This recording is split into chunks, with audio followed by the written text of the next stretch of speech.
Next up, I've got a cutting board here.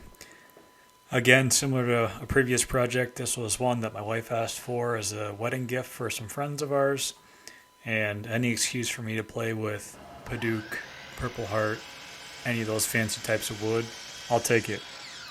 This particular build, I'm going to use some purpleheart, some walnut, some cherry, and some maple. And just do a very simple cutting board. 18 by 12, juice groove around the edge, couple little handles, feet on the bottom. No crazy patterns, just a real simple board, but really classy. First step is always starting with the base wood, cut it down to size, get the pieces I need. I had to be a little bit careful with my wood selection. Some of the pieces that I had that I wanted to use had some knots and other figure in them. And for a cutting board, that type of stuff really isn't ideal. So I had to work around the knots, especially in the cherry. I had a really big knot in the cherry piece I had, and so cut around that. And you'll see that sort of dictated that the cherry slices were just a little bit shorter than everything else. And again, that was just avoiding the knot because that's really not what you want in a cutting board. Once I've got everything cut to initial length, take it over to the jointer and joint two faces so that I can smooth everything out and get it all straight. Obviously with a cutting board you need very nice parallel surfaces that are very straight so that everything glues up nicely. You don't get any gaps in the middle. I've done it before without a jointer, and you can get a decent finish if you're really careful. Usually you gotta start by setting up a jig. That's what I did the last time. Make the first cut on a jig so that you get one really nice surface, one face, and then cutting with the table saw from there, you can continue to get nice parallel faces that are the same dimension. That being said, a jointer is just way easier. Once I've jointed two faces over to the table saw, cut my strips down to size. My end goal here is to be a little over an inch thick, so I've cut everything to 1.25 inches, or just over 1.25 inches, and I'll bring them down to about 1.25 inches, and then after the glue up, again, I'll have to go through the planer, and so that'll get us down to about 1 1/8 inches is where I end up at the end.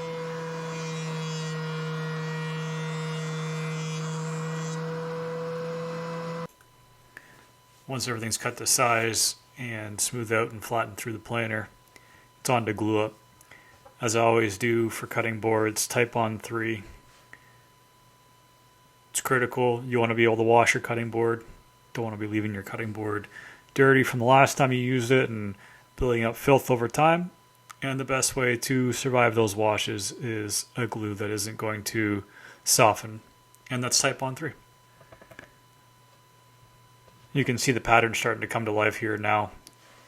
Obviously, I'd laid it out previously and selected the orientation in the order that I wanted, making sure that I had the faces up that I wanted so that I got the most interesting figure or grain on the top, and also the color patterns. With some of the walnut that I used, you get a little bit of light and dark streaks in there, and I wanted to use that and play off some of the pieces together so that I got some sort of streaks as opposed to just random little bits here and there. And so taking the time to do that before gluing up allows you to make sure that you've got everything set the way that you want it so that you get the best product possible. Once the glue had cured, came back with a chisel. I didn't manage to get back and do this while the glue was still semi-hard, so had to do it with the glue fully hard, and knowing that I want to run this back through the planer to really get that smoothed out, had to chisel it down to get everything cleaned up. And with that, it's on to planing. I want to take as little off as possible to keep maximum thickness on this cutting board, so made sure that I colored with a pencil on the top surface and the bottom surface and running it through the planer. That marking with the pencil just make sure that I know exactly when I've gotten everything down.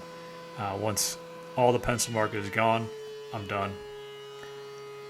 You can see here as I get to the end and I'm doing my last few passes, running a couple of sticks through before and after to make sure that I don't get any snipe at all.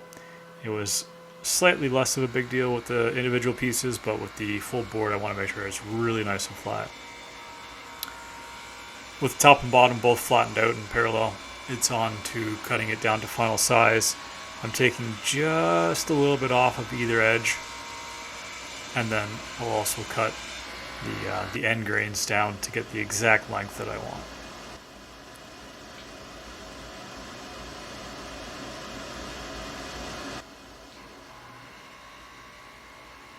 I go back and forth whether I want to use a jig or a sled or just the attachments on the table saw for cutting crosscuts.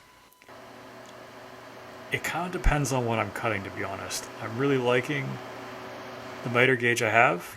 It's worked out real nice, but it just depends. With everything cut to size, now starts all the real fun, sanding. Starting at 80 grit, doing the top and bottom with the orbital sander, and then I decided I wanted to use the belt sander just to get a little smoother pass on the first round with 80 grit, just to make sure I keep it nice and perpendicular to the face. The belt sander runs real nice and perpendicular, so it's just real clean to get that first pass done. After the first pass with the belt sander, I'll come in, just touch it with the orbital sander, just to smooth out some of those machining marks that the belt sander leaves. And then it's on to 120 grit, and I won't use the belt sander for the rest of the grits, just for that first one, just to get everything nice and clean. The rest I can run with the orbital sander, and as the grits get higher and higher, it's easier to run through.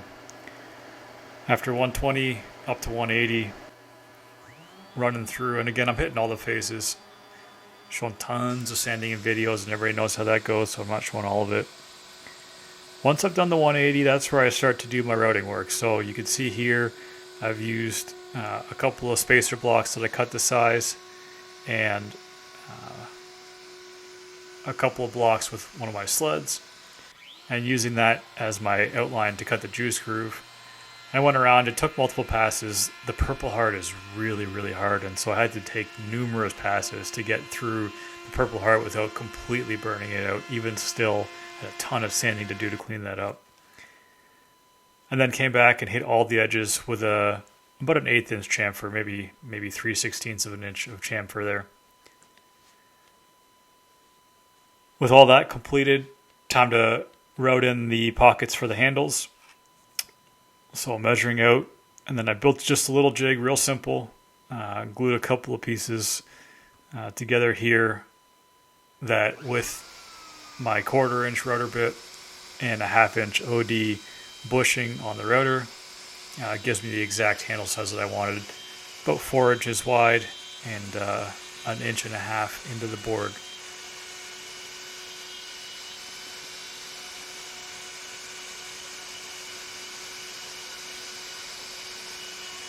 I've really enjoyed using the Festool tools. I've had, a number of tools you see me using, various other brands.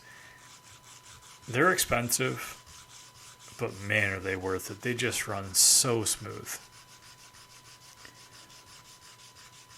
Once all the rotor work is done, coming back and sanding, again, this juice groove was a real pain. I had to run through the grits. I ran through quite a bit of sandpaper at 80 grit on that to get it smooth. And hand sanding all the chamfers and using the little mouse sander to get into the little handle. Cleaning up the rotor marks off the handle was a lot of work by hand, and that little mouse sander just gets right in that corner real easy. It makes it super, super simple to get through it all. So ran through that up to 80, 120, 150, 180, and then finished it off from there by hand. You can see here now onto 240. Did the whole board, came back, hitting all the juice groove. I went in and did the handles with the 240 by hand. At that point, time for water pop. If you watch my other videos, you'll notice from the cheese board video that I had some challenges. Didn't like how the water pop worked out there. Really my own fault. I came back and hit it with the orbital after I popped it, and it raised the grain again. I sanded too much through it, and so final product what it wants, and was unhappy. Had to go back and resand it and refinish it. So this time, only sanding by hand after the water pop. Hit it with a 240 and then come back here and hit it with the 320 just on the top. And doing that just to really knock it down. Again by hand so that I'm not working all the way through what I've already smoothed out, not raising that grain again. And it did, I can say, work out quite a bit better this time. I was much happier with the outcome that I had. With that, it's on to finish. I'll do 2 coats of the Howard's mineral oil. You can see I'm applying the first coat here. Same as you would do for any oil finish. Rub a good amount on. Make sure that you work it into the grain real nicely. Change direction so that you're getting it all the way worked into that grain. Let it sit for 15-20 minutes. Come back and rub off the excess. And then second coat, just repeat that process. Same thing. Apply a coat and wait 20 and wipe it off. And I finally got to making my own board wax. Very simple mix. It's 4 parts mineral oil, 1 part beeswax. It was really nice to work with, I gotta be honest. Much better than the Howard's. I was much happier with it. It was easier to work in. It was easier to finish off. It buffed out nicer. All around a better experience. I made maybe 25, 30 jars, so I've got lots. I'll send one now with every board that I do, which is a great idea for those that are doing their own projects. Great to offer that. This one I applied, left it overnight, about 20 hours or so, and then came back and buffed it out with a cloth. And it doesn't give you a glossy finish, which is good. I didn't want a glossy finish, but it gives you a really nice grain and just gives it a little bit of sheen to bring it out.